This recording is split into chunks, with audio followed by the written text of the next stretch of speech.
Hello, you know the junction, it's in E17, yeah? Walthamstow, St David's Court. A block of flats. It's at a junction. Yeah. Yeah, I was just driving past there and I saw like flames coming out one of the floors. I'm not sure what floor it is, but I just saw it and I thought, well, I better just... Yeah, so when you say it's at the junction, what's it at the junction of? Hold on, let me ask someone. Excuse me. You know the name of this street? What? Yeah, it's yeah, Walthamstow Town Hall. It's in the junction of Wood Street. I think it's Forest Street. The Forest Street. Okay, we're on our way. Yeah. Okay then. Has that come up? Yeah, we're on our way now. Yeah. Okay then. All right. Bye. Bye. At 11:18 p.m. on the 17th of October 1995, London Fire Brigade were called to attend the location of a domestic fire at a property within a block of flats called St David's Court in Walthamstow, North East London. Upon arriving at the scene, firefighters were able to identify that it was a flat on the 6th floor that was on fire. The brigade sprang into action, and the building's 55 occupants were evacuated. By the time the fire service had made it to the 6th floor to attempt to tame the flames and rescue anyone that may be trapped inside, smoke had already begun to fill the communal hallways.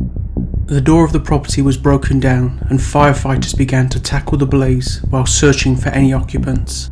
The fires were extinguished, and in the master bedroom was discovered the body of the flat's only tenant, a woman. It was immediately obvious to emergency personnel that the woman had not succumbed to smoke inhalation or fire. Her body, which was on the floor, was bloodied and she had obviously been stabbed. Police were called and it was discovered that the murdered woman was 52-year-old Joy Hewer. 26 years later, and it is still not known who murdered her. This is the story of the unsolved murder of Joy Hewer. Joy had been a devout Christian. After retiring from teaching at a primary school in 1990, she dedicated her time to worship and to serving her local church and community. Joy attended many churches in the Walthamstow and Notting Hill areas of London, but her local church was St Mary's in Walthamstow Village, just a 10-minute walk from her home. Joy volunteered at the church, helping with day-to-day administration and cleaning. She also helped in the running of the church's soup kitchen and in running charitable events. In addition to her work supporting St Mary's Church, Joy also volunteered at the London Healing Mission. Joy was unmarried and lived alone. She wasn't lonely, however, and was close with her parents and 2 siblings. Joy reportedly adored her nieces and nephews.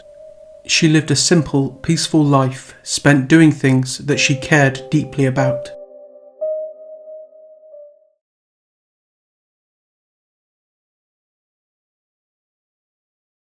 Police secured the crime scene and an investigation was launched. Fire investigators quickly determined that 2 fires had been deliberately set, one in the lounge and the other in Joy's bedroom. Whoever was responsible, the police believed, had set the fires in an attempt to destroy forensic evidence at the scene. A post-mortem examination of Joy's body showed that she'd been stabbed 6 times in the chest. She had also been sexually assaulted. Joy had been dressed in her nightwear and was presumably in bed before her killer arrived at the property. No DNA or other forensic evidence was found, and the murder weapon was not recovered. There was no sign of forced entry, and it was concluded that Joy must have allowed her murderer entry to the property. It is unknown if anything was stolen during the attack. Joy was known to be cautious and, according to family, would never have opened the door for a total stranger. Her front door was fitted with a chain lock and a peephole. To gain access to the building, a person required either a key or to be granted access by an occupant via a 2-way intercom system. 2 used coffee cups were found, suggesting that Joy may have had a visitor at some point during the evening. Family claimed that Joy would have rinsed and reused her cup rather than needlessly use a second one. Neighbours were questioned, as well as friends, family, former colleagues, and even members of the St Mary's congregation. From the information gathered, police were able to piece together Joy's final steps. On the day of her murder, Joy is known to have volunteered at the London Healing Mission, as she normally did on Tuesdays. A witness recalls her leaving the mission at approximately 3:30 p.m. Joy is next reported to have visited her local chemist at around 5:50 p.m. She is then known to have arrived home at St David's Court just 10 minutes later. Another resident recalls saying hello to Joy when the two passed each other as Joy was entering the building. What Joy did between the hours of 3:30 and 5:50, or its relevance to her murder, is unknown. Joy made several calls to family that evening, with the final call being made to her brother at around 9:45 p.m. Her brother wasn't around to receive the call, and Joy instead spoke with her young nephew. Everyone that Joy spoke with that evening recalled her having been speaking and behaving normally. Joy did not mention having received any guests that evening, and if she did allow someone entry to the building, it's likely that she did so after the call ended. It's believed that Joy went to bed shortly after this final call. At 10:30 p.m, the neighbours immediately below Joy reported having been awoken by banging sounds coming from Joy's flat above. The noise was so loud, in fact, that the neighbours contemplated going up the stairs to speak to Joy. They didn't, however, as the sounds suddenly stopped. Less than 10 minutes later, the same neighbours reported hearing the heavy footsteps of someone running down the communal stairs. Not linking these unusual late-night sounds, the neighbours went back to sleep. It was at 11:18 p.m. that a phone call was made to 999 reporting a fire at St David's Court. The call was traced to a phone box on Fulbourn Road in Walthamstow, not far from Joy's flat. The caller claimed to have been driving by St David's Court when he noticed flames in one of the windows. The man didn't seem to be familiar with local street names and had to ask another person who was queuing at a nearby bus stop what street they were standing on. Police appealed for the man who made the call and the person he spoke to at the bus stop to come forward. Neither person has ever been identified. It's unknown if the caller was simply a good Samaritan or if he was in any way involved in the crime. It was determined by police that the person at that particular bus stop at that particular time had likely been waiting for either a 212 bus to Walthamstow Central or a W16 bus to Leytonstone. The main entrance to St David's Court Flats was covered by CCTV. After checking the footage, police released the still image of a man captured entering the building just after 10:30 p.m. All residents were questioned and none claims to know the man or to have allowed him access to the building using the intercom system. The man wasn't a resident and therefore presumably didn't have a key. If he didn't have a key and no one held the door for him, then he can only have been granted access to the building via the intercom system. The only resident that couldn't be questioned about whether or not they had allowed the man access to the building was Joy Hewer. The man is described as white, aged between 30 and 40 and wearing a light coloured jacket. The man, who would now be aged somewhere between 55 and 65, remains unidentified. Despite the CCTV still image of the man being of poor quality, police still hope that one day someone that knows the man will see the image and recognise him. No other unidentified person was captured by the building's CCTV. A further witness, unconnected to Joy or David's Court, came forward to report having been driving past the flats when he was forced to slam on his brakes as a man sprinting from the building ran out in front of his vehicle. The witness described the man as being black, 6 feet 4 inches tall and slim. If this incident did occur, then the man is not reported by police to have been captured on the building's CCTV. This alleged incident was reported on in the months immediately following Joy's murder, and as nothing more has been publicly mentioned about the incident since 1996, it is unknown if police identified the man and then ruled him out, or if the lead was eventually dismissed. Police were able to catalogue all visitors to the building that day, with the exception of the man in the released CCTV image and one further man who had visited the building 4 hours before Joy's murder. The man is described as being white, 21 to 24 years of age, 5 feet 7 inches tall, well spoken with a southern accent and with a boyish face. The man was speaking with a young couple by the building's lifts who were moving furniture into a flat. Police did not suspect the man's involvement in the murder, but simply needed to rule him out.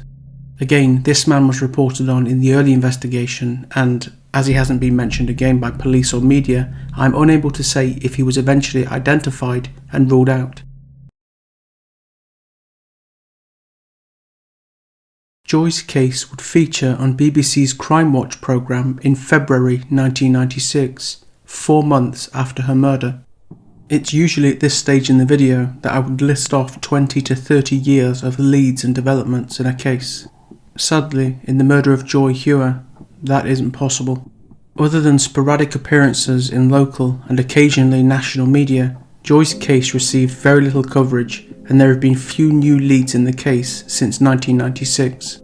To mark the 20th anniversary of Joy's murder, police launched a cold case review of her case file, and Joy's family renewed their appeal for information. At this time, police offered a £20,000 reward for information leading to a conviction in the case. Theories in Joy's case centre mainly around her having been killed by someone she knew. What are the chances that a random killer somehow got into the secure building without being granted access by someone inside? They then just so happened to pick a random property on the 6th floor that just so happened to be inhabited by an older woman living on her own. Then the usually very cautious Joy having just so happened to let the random man into her property and possibly having even shared a coffee with him. Though a random attack by a stranger or even a stalker cannot be ruled out, it seems highly unlikely given the circumstances. The lack of any signs of forced entry means that in all likelihood Joy knew her killer, and despite it being late at night, she allowed the man into the property. This suggests that she trusted the man, at least to some extent. But this doesn't necessarily mean she knew the man intimately or closely. Joy volunteered at a healing mission and a soup kitchen. She encountered hundreds or perhaps thousands of people that she may have become somewhat familiar with. She may have prayed with the man or served him food when he claimed to be in need. The man may have followed her or gradually got to know her over time and asked her where she lived. When the man then turned up to Joy's property, possibly claiming to be in need, she may have let him in, when he then struck. All of Joy's friends, family, former colleagues, neighbours and acquaintances were ruled out, but it's a possibility that Joy may have had friends or acquaintances that family and police were not aware of. Could the unidentified man captured on CCTV entering David's court just after 10:30 p.m. have been buzzed into the building by Joy as she knew the man? Could Joy have perhaps been in the early stages of dating someone she'd recently met and she simply hadn't told anyone about her budding new relationship? How significant is the 2-hour period of time between Joy being seen leaving the healing mission and then visiting her local chemist? Where did she go? Did she meet someone? Is this window of time simply a red herring? Why did the man who made the 999 call never come forward? Did he really never look into what happened at the scene of a fire he had personally taken the time to call into emergency services? Was he simply a good Samaritan? Or was he in fact the killer? And if he was, why did he call? Did he panic after realising that he may accidentally kill dozens of other people in a building fire? Did he get some kind of kick out of the call? Joy's killer went to great pains to conceal his identity and to prevent any trace of him being left at the scene, including by starting multiple fires, presumably in order to destroy potential evidence. The lack of any evidence at the scene points to sheer dumb luck or careful calculation. If Joy was killed by someone she knew, then why? What was their motive? All of these questions remain unanswered. If police can find answers to just one or two of them, then this case can be solved. Speaking in 2015, Joy's younger sister, Penny Barnes, said, "Joy was our loving sister who was absolutely no harm to anyone. We couldn't think of a person less likely to be attacked in this way. She'd enjoyed her work as a teacher, adored her nieces and nephews, and was fantastic with children. She regularly attended church and often helped at charity events. We've never forgotten the moment we were told she'd been murdered. It will never make sense to us. Joy was someone who would go out of her way to help others. She lived a quiet and peaceful life which was totally at odds with her last terrifying moments. We need to see closure and can't face another 20 years of unanswered questions." Joy Hewer was 52 years old when she was murdered sometime between 10:30 p.m. and 11 p.m.